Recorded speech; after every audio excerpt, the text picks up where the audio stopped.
Aesthetic Medicine Journal.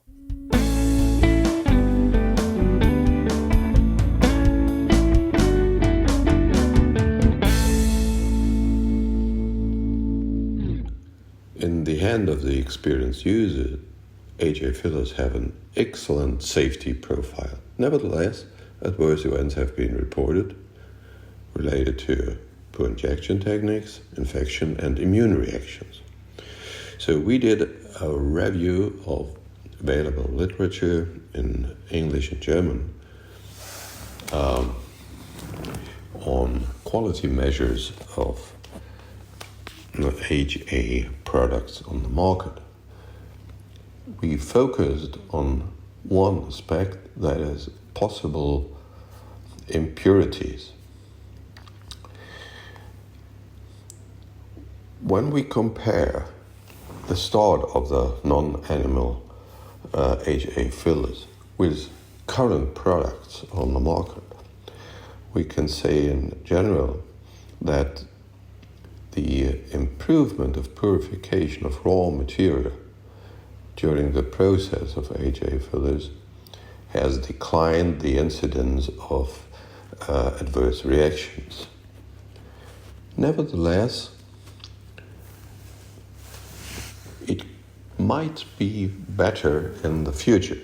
So if we know the type of impurities that can occur, and if we learn to reduce these impurities, that would increase safety of users and consumers. So the first step in making HA fillers is fermentation, bacterial fermentation.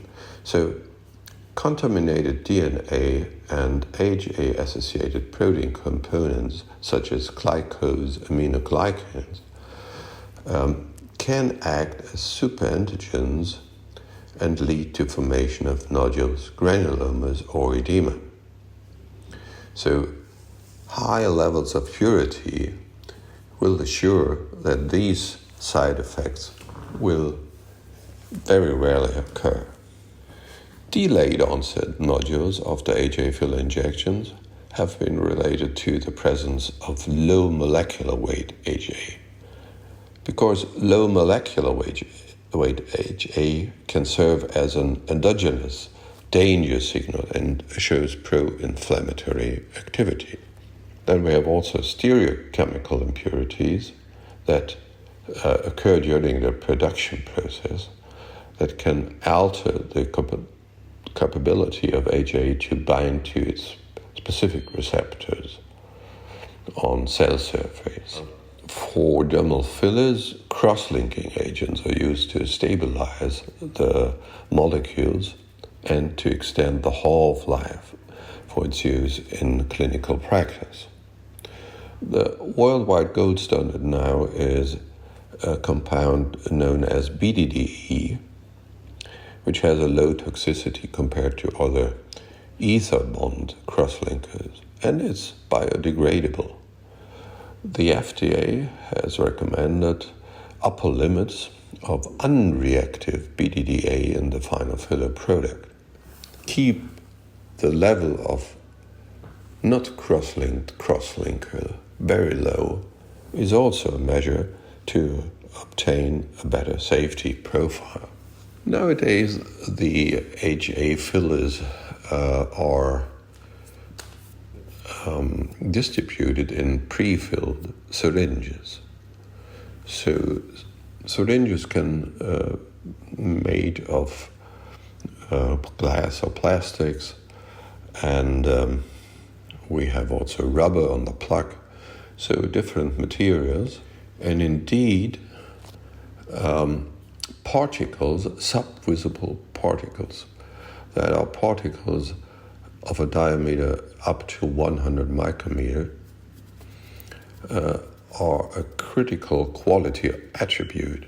There's an upper limit for particle counts in standard injectable drug in a pre-filled syringe, but this upper limit does not limit particle counts in HA fillers, because HA fillers are not drugs per definition.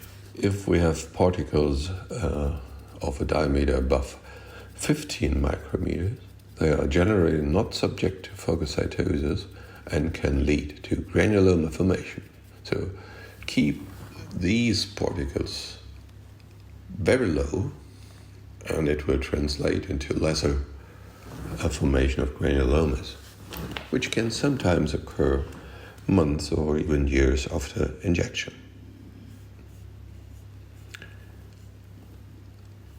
There are also materials that are derived from stainless steel and ferrochromium of manufacturing machines, such as iron, aluminum, and other materials. The particle contamination can rise from prefilled syringe barrel composed of type 1 borosilicate glass. Another possible source is leaking from glass barrels and rubber stoppers during storage. And aluminum salts can act as adjuvants to stimulate local immune response. Then we have a silicone oil. This is added to most commercial syringes as a lubricant, and submicron and micron-sized droplets have been shown to increase the secretion of pro-inflammatory cytokines. And so one might assume that the use of silicone oil-free polymer prefilled syringes as primary containers will enhance safety. A leather considered subject among the HA filler impurities is the role of leakable endocrine disrupting chemicals, EDCs, such as phthalates and parabens. Indeed, we could analyze different products on the market, and we could show that there are high molecular weight phthalates and low molecular weight phthalates, primarily in the packaging. There are different ways of phthalates to enter the body, such as oral uptake, through mesodermal absorption, ocular mucosa absorption, and placental transfer. We analyzed different products, and we also analyzed the effect of exposure to light. So we could find a number of phthalates that are in the prefilled syringes and in other HA products. Phthalates also contribute to biofilm formation, and biofilms are complex communities of microorganisms that adhere to surfaces and encase a protective matrix. So this could be the reason for delayed development of nodules. If we come to a conclusion, we can say that dermal HA-based fillers are a versatile tool to combat symptoms of aging, especially facial aging.